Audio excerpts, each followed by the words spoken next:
Assalamualaikum warahmatullahi wabarakatuh. Waalaikumsalam warahmatullahi wabarakatuh. Jumpa lagi dengan saya Andi Yadi Saputra dari Pondok Pesantren Nurul Quran Kaliwiro. Malam hari ini atau pertemuan hari ini kebetulan kita kedatangan seorang tamu santri yang cukup lama ada di pondok pesantren kita ini. Sekitar, nanti kita kali-kali lebih dalam lagi lah, berapa tahun beliau di sini, keluh kesah di sini. Nanti biar beliau sedikit menceritakan. Dibilang muda cukup muda, dibilang tua sudah cukup dewasa. Nanti kita akan jauh lebih menggali ulang, biar menjadi patokan dari generasi-generasi baru hari ini untuk menjadi suri tauladan atau barometer dari adik-adik kita. Saudara kita mungkin akan lebih akrab dipanggil Kang Hasan. Inilah beliau. Selamat malam Kang Hasan. Selamat malam Mas Andi. Gimana kabarnya ini? Alhamdulillah pada kesempatan malam hari ini kondisi sangat baik. Monggo santai, rileks. Apapun bentuknya, ini rumah kita sendiri yang dulu pernah ditinggalin dengan ini cukup lama ya Mas? Berapa bulan? Lumayan. Untuk ukuran bulan ada Tidak terhitung malah 48 bulan mungkin, kurang lebih. Berarti 4 tahunan nih. 4 tahun. Suasana yang dulu sama hari ini bedanya apa? Untuk suasana pondok terkesan banyak sekali perubahan semenjak dulu saya masih tinggal di sini hingga saya berpindah tempat. Banyak perubahan di jumlah santri, gedung pondok, dan juga banyak perubahan masjid, dalam pengasuh dan lain-lain, banyak perubahan. Berarti kalau kita melihat flashback ke 4 tahun yang lalu berarti tepatnya pernah tinggal di sini 4 tahun. Itu jenengan masih kecil dulu ya? Masih usia berapa? Untuk kisaran usia itu waktu itu saya masih di pondok Nurul Quran, berarti kisaran umur 12 tahun. 12 tahun. Masih ngopol berarti 12 tahun ini? Tidak, kalau umuran segitu sudah tidak. Kalau ini, kalau 12 tahun ini kan mungkin belum terlalu mandiri Mas. Belum. Artinya masak belum bisa, nyuci baju juga belum bisa. Nah, gimana untuk mengatasi mencuci baju, makan, padahal pondok ini dituntut untuk mandiri? Karena ketika kondisi waktu itu untuk ukuran anak kecil itu masih jarang, karena jumlah santri pada waktu itu belum terlalu banyak, kondisi anak kecil juga masih sedikit, dan kebetulan pada waktu itu masih di pondok banyak pembimbing atau kangkang pondoknya itu yang masih besar-besar, atau yang kalau ukuran waktu itu berarti ya agak tua untuk waktu itu. Jadi untuk mandiriannya itu banyak yang masih dibimbing dan tidak terlalu secara bahasa umum ya, untuk bahasa santri itu terlalu tidak menekan. Jadi banyak pembimbingan.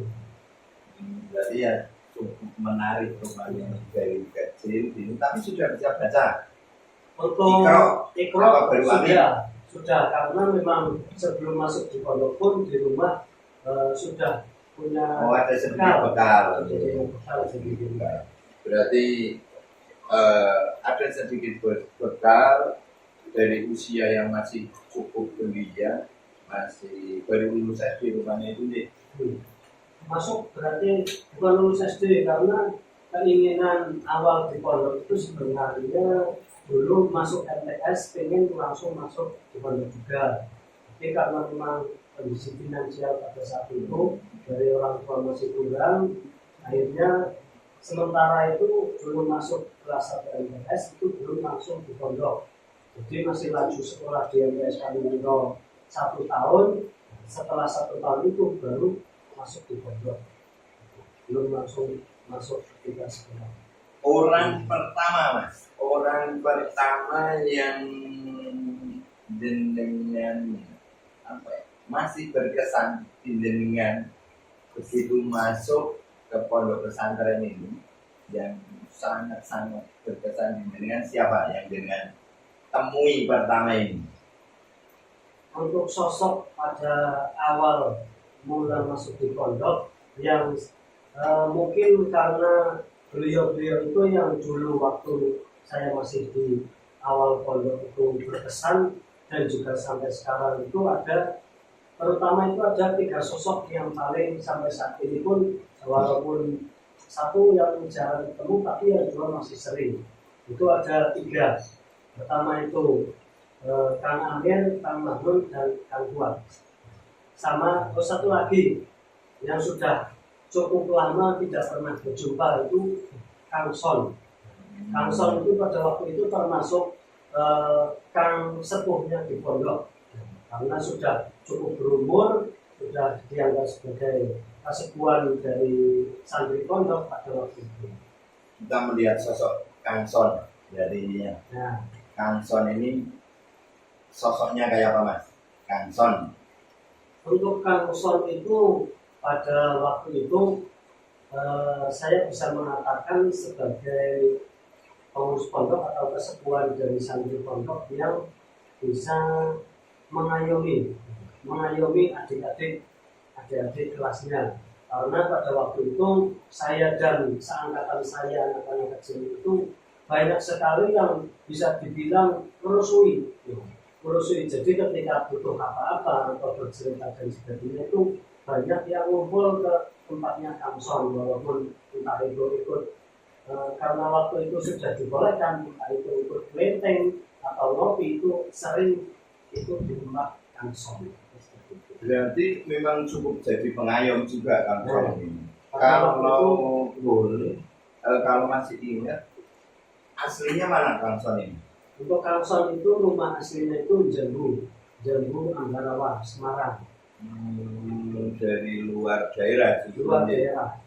Oh, ngomong-ngomong dari tadi, Masya Allah kita sampai lupa. Nah, penjenengan ini dari mana? Dari mana? Oke, mengenalkan diri sendiri ya, karena tadi sudah dibawa masuk ke obrolan terkait pondok sampai lupa memperkenalkan diri. Untuk pribadi saya, nama lengkap Hasan Fauzi, asal dari Jujugan, dusun Jujugan, Desa Teracap, Kecamatan Kanwiro. Jadi masih satu kecamatan. Satu lingkupan lah sama pesantren ini. Dengan pesantren. Oke, kita kembali ke Kang Son, sosok yang cukup diingat, sangat-sangat diingat sama Kang Hasan ini. Semoga nanti teman-teman alumni yang lain yang bisa melihat video ini bisa mempertemukan sosok Kang Son ini bersama Kang Hasan, duduk bareng bersanding di sini, menceritakan pondok ini kayak apa dulu, kalau kesah di pondok ini seperti apa, kan cukup menarik. Karena sebagai sosok yang dulu pernah ikut mengayomi, beliau salah satu sekarang alumni yang jarang terlihat, dan saya pribadi sudah sangat lama. Karena untuk alumni yang lain seperti Kang Amir, apalagi sekarang masuk ke jajaran pengasuh, itu saya masih sering mendapatkan bimbingan secara langsung.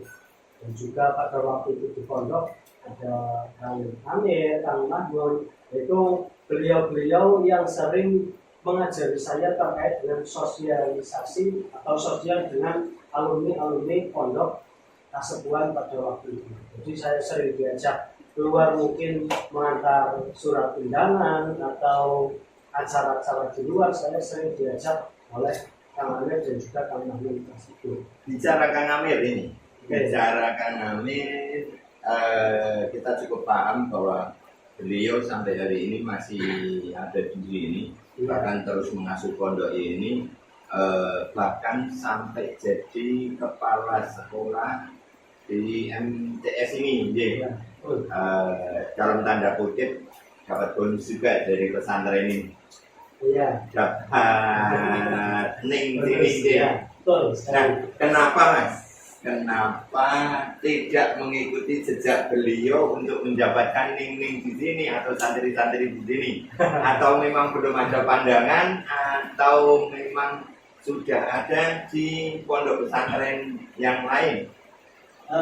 Untuk masalah itu karena satu, berbagai pertimbangan dan juga perspektif pandangan dari orang luar itu kan sangat berpengaruh juga ya. Apalagi urusan asmara seperti itu, melihat kondisi pribadi saya sebagai santri dengan segala kekurangannya, itu tentu saya tidak bisa untuk mengikuti jejak beliau Kang Amir tersebut, dalam artian mendapatkan hal yang lebih istimewa, mendapatkan seorang putri kiai tersebut katanya. Karena di sisi lain juga segi umur. Nah, segi umur itu termasuk juga menjadi salah satu pertimbangan yang banyak orang menggunakan umur itu sebagai salah satu bentuk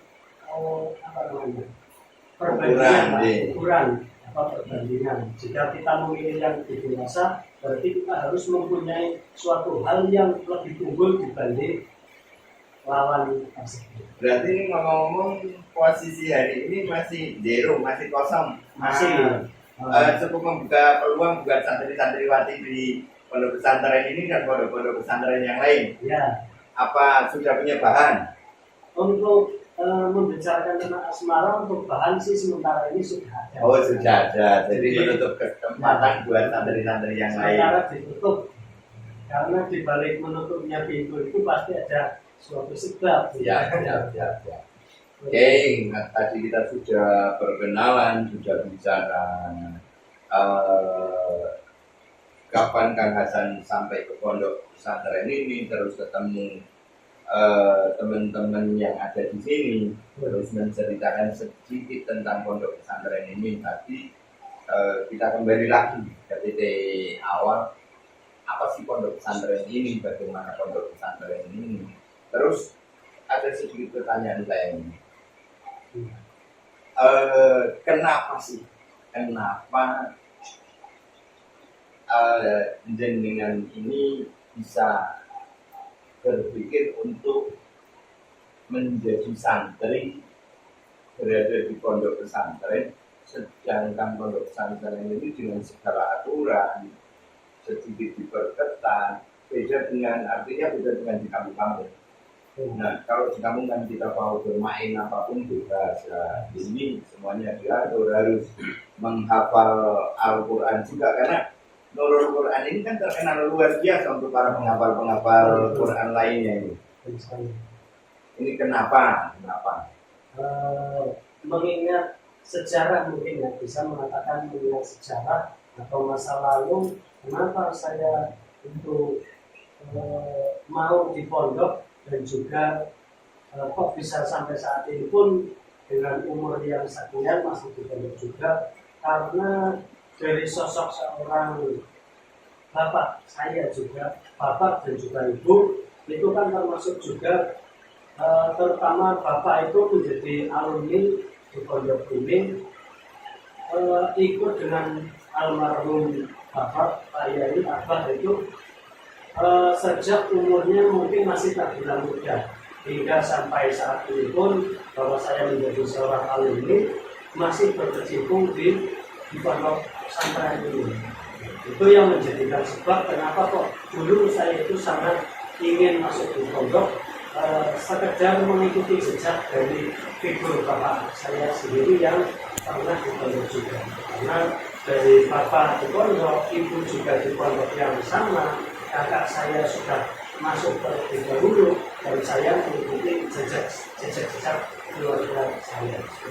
Salah satunya berarti karena faktor keturunan ini, artinya dari bapak, mungkin dari mbak-mbak atau sepupu-sepupu hubungan dari pesantren, terus dengan juga diarahkan ke pesantren, juga karena rasa praktik orang tua. Ini kita sedikit curiga sebetulnya Mas, apa suara ini nanti kita tembus sampai sana atau harus pakai perekam di sini, tapi kita lihat aja lah.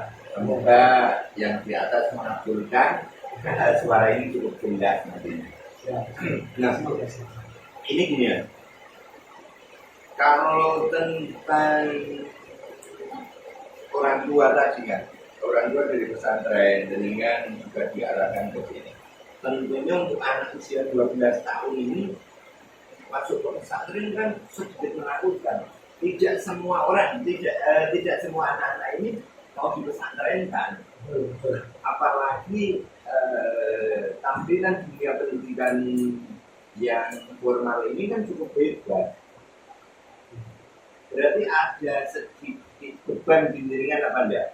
Untuk waktu awal di pondok itu sebenarnya untuk beban itu sih tidak ada. Cuma dulu ketika saya berkeinginan masuk di pondok itu dari 2011, pada awal saya masuk di sekolah menengah itu, menengah pertama itu sebenarnya saya berkeinginan dari kelas 1 MTS itu ingin minta langsung di pondok. Tapi karena tadi itu seperti di awal kondisi finansial yang belum mencukupi, akhirnya saya tertunda 1 tahun. Dan waktu sudah 1 tahun itu minat saya untuk masuk di pondok itu sebenarnya sudah hampir hilang.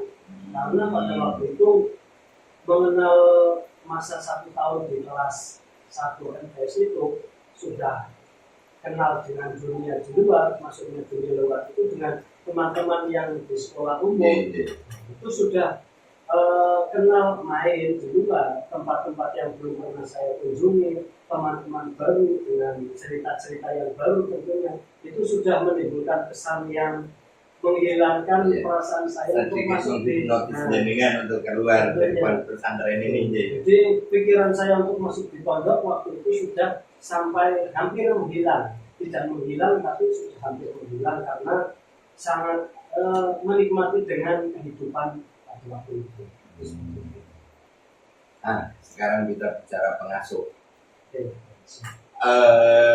Pondok pesantren Nurul Quran ini kan punya seorang pengasuh, beberapa pengasuh.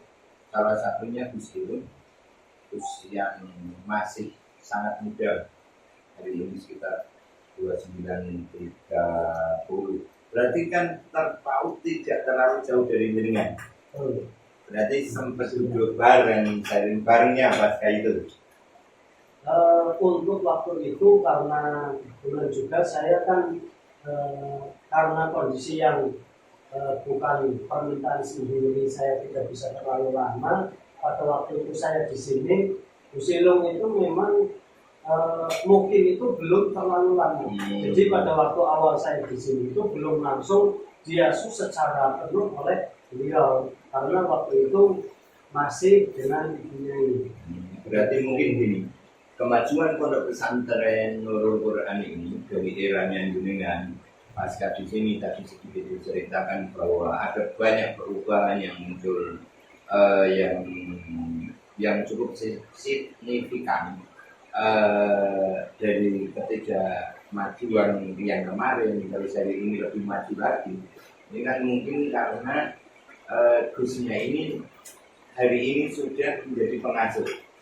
Jadi sudah menjadi pengasuh. Terus yang dilihat gini, apa keistimewaan seorang Gus Irung? Ini ada berarti secara menurut jenengan. Keistimewaan Gus Irung untuk secara personal saya tidak bisa menjelaskan secara signifikan atau menurut jenengan aja. Jadi untuk menurut secara pribadi saya sebagai santri, beliau sebagai pengasuh, itu sosok Gus Irung itu walaupun dengan umur yang masih terbilang muda itu mempunyai kebijakan atau wewenang yang dewasa. Karena dengan umur beliau yang masih sekian mudanya, beliau bisa mampu atau memegang sebuah lembaga pesantren yang ditinggalkan atau diamanahkan dari orang tua beliau hingga saat ini, Dan penilaian saya pada beliau itu termasuk beliau sosok yang bijaksana menghadapi santri-santri dengan kondisi yang saat ini.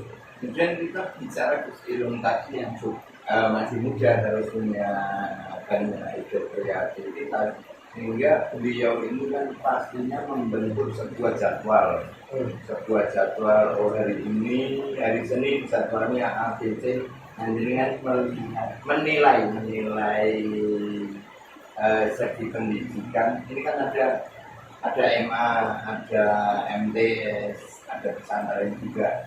Nah, untuk penjadwalan di sini itu seperti apa? Untuk saat ini karena secara pribadi saya sudah tidak tinggal di sini, jadi saya tidak bisa menjelaskan atau menilai secara runtut dan juga lebih jelas terkait dengan kondisi saat ini. Cuma yang bisa dilihat dari segi fisik, secara yang terlihat dari luar, karena saya sekarang sudah tidak tinggal di sini, untuk secara kegiatan dan juga rutinitas itu sudah terbilang cukup bagus lah dibanding dengan waktu sebelumnya, karena seiring perkembangan zaman dan sebagainya itu tentu sangat berpengaruh. Yang dulunya untuk aktivitas mungkin rutinan mingguan dan juga bulanan dulu belum ada, saat ini sudah diadakan, dan itu pun sudah berjalan dengan lancar tanpa kendala terjadi. Berarti apa? Kasusnya flashback ke belakang, artinya memang karena dengan kan lama sudah ya terus saya dengan sendiri pernahkah apa kalau bahasa keren dari ini kan ini masih kecil sekali, apa sempat dibully, karena ini jadi dengan anak-anak kan, pembulian ini sempatkah dengan dibully?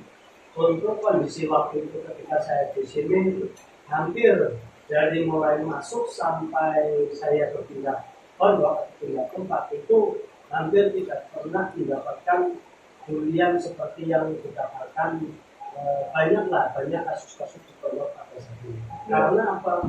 Waktu itu ketika saya masih di Nurul Quran di sini, itu kondisi saya masih kecil dan juga beberapa teman seangkatan saya itu tidak terlalu banyak, dan yang banyak itu santri-santri besar. Jadi sebagai santri yang lebih dewasa atau yang sudah besar itu tidak ada kesempatan atau waktu untuk sekedar bahasanya membuli atau membercandai kita. Jadi karena usianya kita itu terpaut lumayan jauh, hampir di atas rata-rata itu di atas 7 sampai 10 tahun. Berarti pondok ini kan cukup istimewa rupanya. Istimewa, artinya kasus pembulian juga tidak ada, bahkan dengan anak-anak sendiri lah. Di sisi lain mungkin orang akan melihat, oh kamu anak kecil sendiri di sini ya dibully sama teman-teman yang lebih besar. Tapi ternyata di pondok pesantren ini tidak ada, memang sama sekali tidak ada. Pada waktu itu memang sama sekali tidak pernah merasakan. Ini kan dari pengalaman dengan realitanya. Terus hal-hal yang paling menarik yang masih diingat, artinya hal ini tidak bisa dilupakan. Itu apa yang di sini? Pengalaman apa yang tidak bisa dilupakan? Jadi ada beberapa hal pengalaman satu yang paling diingat. Yang paling diingat dan mungkin hampir tidak bisa dilupakan karena itu momen-momen yang bisa dikatakan paling berkesan dan awal pada saat itu bagi saya. Itu memasak di dapur menggunakan tungku wajaran. Jadi ketika waktu itu bulan Ramadan, malam tanggal 1 Ramadan itu karena sebelumnya itu biasanya keadaan masak itu kan pagi hari atau sore hari dengan kondisi yang santai. Pada saat itu kondisi awal malam tanggal 1 Ramadan. Jadi pas kejatah untuk membuat masakan untuk sahuran pertama, itu saya menjumpai momen yang hampir tidak bisa saya lupakan. Karena apa? Waktu itu awal masak, tengah malam jam 2 mulai memasak menggunakan kayu bakar, kayunya belum terlalu kering dan juga api susah dihidupkan hingga sampai menjelang imsak itu baru saja matang. Jadi masak nasi itu waktunya itu sangat lama karena beberapa kondisi, salah satunya kayu yang belum terlalu kering. Dan pada waktu itu dari beberapa anak-anak pondok yang sudah menunggu itu sudah sampai ribut untuk hampir membuat kelaparan satu pondok ini karena sudah hampir waktu subuh, tetapi sahuran belum siap dan itu bercampur aduklah perasaan yang sudah ada rasa gugup, pusing karena baru saja selesai, belum makan yang kondisi makanan panas, itu serba bercampur aduk rasanya. Oke, sangat menarik apa yang disampaikan Kang Hasan ini. Adakah yang harus ada ini pesan-pesan yang disampaikan ke teman-teman yang masih ada di sini, terus sama alumni yang lain, terus sama masyarakat sekitar ini untuk bisa masuk ke pondok pesantren ini? Monggo. Oke, dan karena ini sedikit kesan-kesan bagi saya sebagai santri, dan juga saya belum menganggap alumni karena secara pribadi saya masih di pondok dan selamanya saya akan menjadi santrinya Abah dan juga santrinya Bunyai sama Kusilong dan juga pengasuh-pengasuh keseluruhan pondok pesantren Nurul Quran yang tidak bisa saya sebutkan, termasuk Gus Ahmad Ibrahim sebagai putra pertama dari pondok ini. Saya mempunyai mungkin sedikit pesan dan juga pesan untuk kita semua sebagai santri dari pondok ini, terutama untuk kalangan alumni yang mungkin masih muda dan untuk alumni yang sudah tua. Saya tidak bisa memberikan masukan karena beliau sudah di atas saya.